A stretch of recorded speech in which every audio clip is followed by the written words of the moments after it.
First rule of success is to have a vision. You see, if you don't have a vision of where you go, and if you don't have a goal where you go, you drift around and you never end up anywhere. It's like you can have the best ship in the world, you can have the best airplane in the world. If the pilot or the captain doesn't know where to go, it would just drift around. It would not end up anywhere, or most likely in the wrong place. So I was very fortunate that I stumbled onto my vision. I mean, as you know, I was born in 1947 in Austria after the Second World War. And I didn't really like Austria when I grew up. I couldn't wait to get out of there.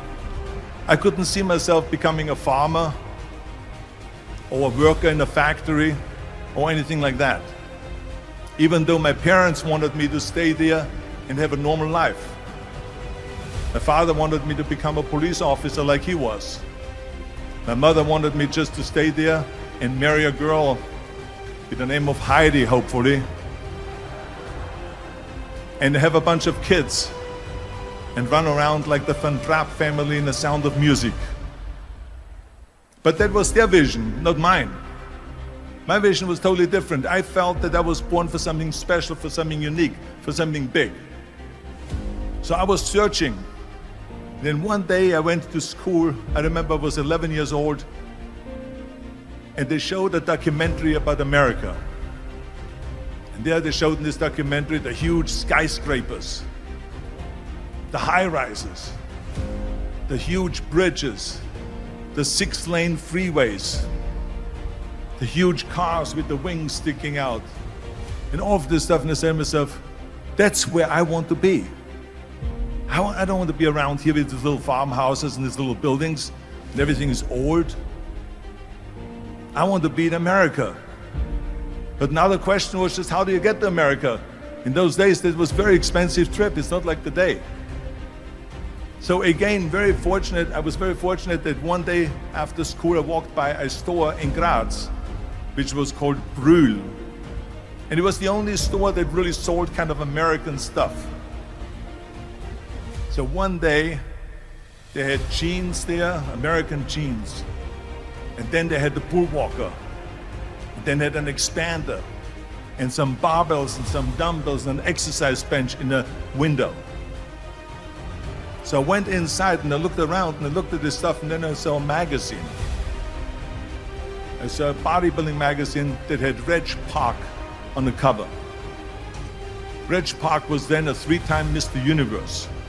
And I saw him on the big screen as Hercules. And on the cover it said, how Reg Park, Mr. Universe, became the Hercules star. That's what the cover story was all about. So I looked at the cover and I said to myself, I got to get this magazine. So I bought the magazine, I took it home and I read it over and over from the front page to the back.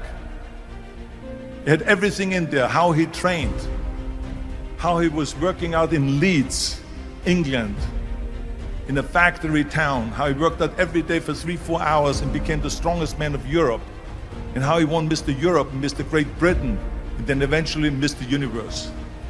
And how he won the second Mr. Universe and the third Mr. Universe.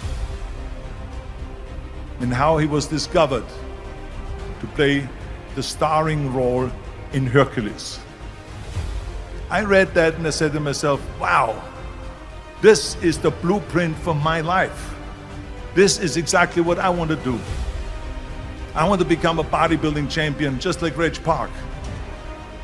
I want to get into movies just like Reg Park.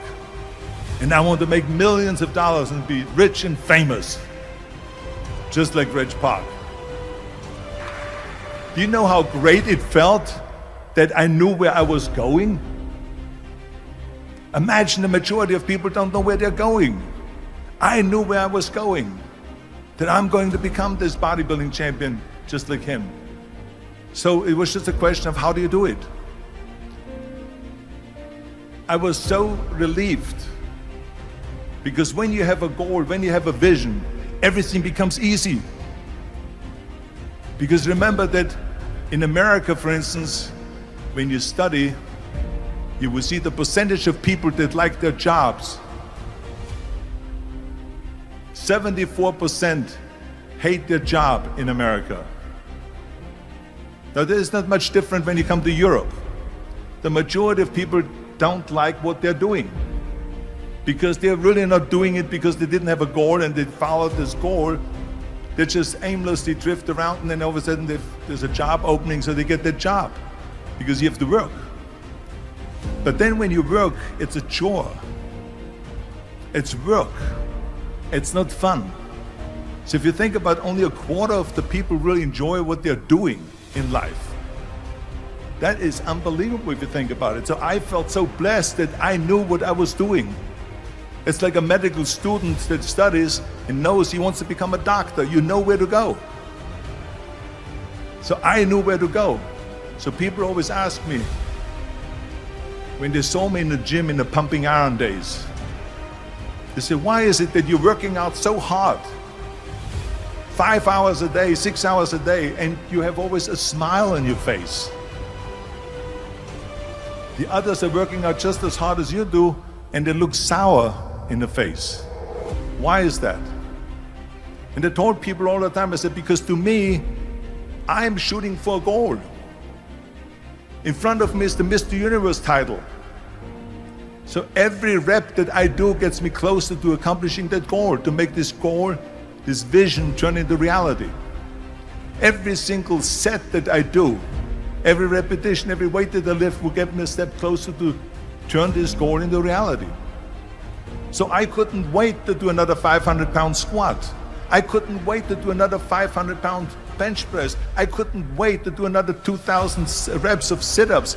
I couldn't wait for the next exercise, for the next half hour of posing and all the kind of things that you have to do to be a champion. I felt so great knowing where I was going, and I tell you, it worked. I mean, think about it. And I was just not visualizing just my exercise, but I was really lifting the trophy over my head. That's what I was thinking about. And with the age of 20,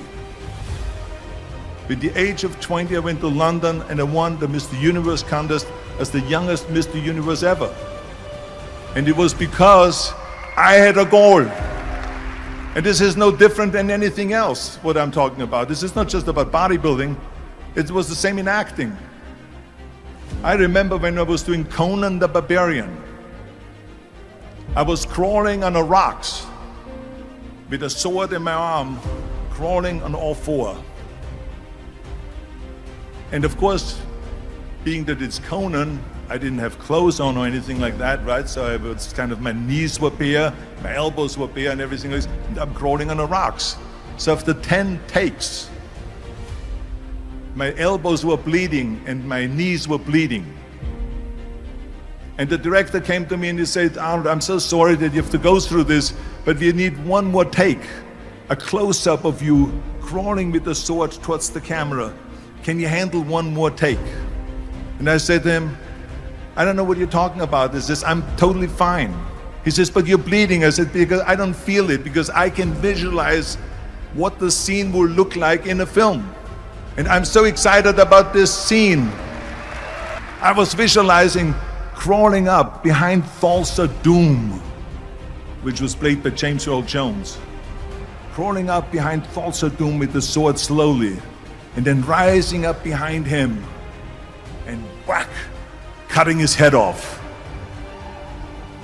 And the head spins in the air, slowly with blood all over the place, and slowly falls down the steps and rolls down the steps. And his body slowly falls sideways. That was what I was visualizing, and that was very important because he, in the movie, killed my parents, killed Conan's parents. And that was revenge. And he always said that flesh is stronger than steel. And I wanted to prove to him that no, steel is stronger than flesh. And so I had this in my mind. And so this is why it didn't matter if I had to do another 50 takes or 100 takes, no matter how much I bleed on my elbows or my knees.